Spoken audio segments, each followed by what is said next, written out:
v podstate ten balón dokáže rýchlo stúpať, rýchlo klesať, takže ak by ste mali niečo na letisku, my nemáme problém aj v 1500-2000 metroch ho preletieť.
Zložite pekne krásne balonistickú prísahu.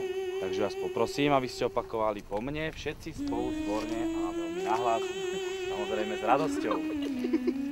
S úsmevom na tvári.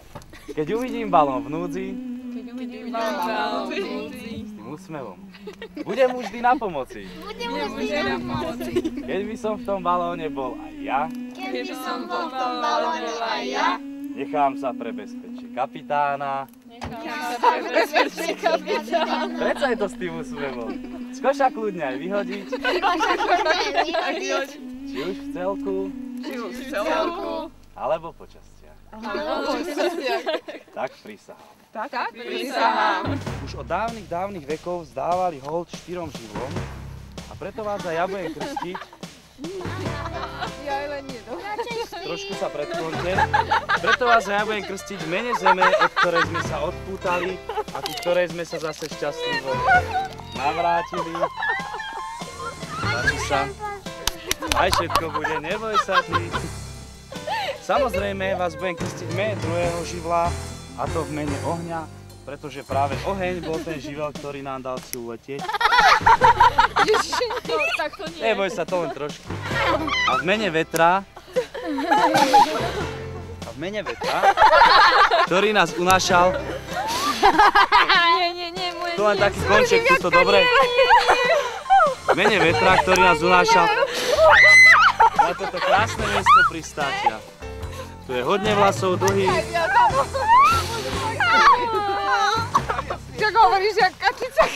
No a samozrejme, vás budem krstiť v mene štvrtého živla a to v mene šampanského, pretože šampanské je taký nepísaný znak ako Francúzska. Odkiaľ toto prekrásne lietanie pochádza. Také krásne a bezpečná kotlíka. Nech sa vám darí.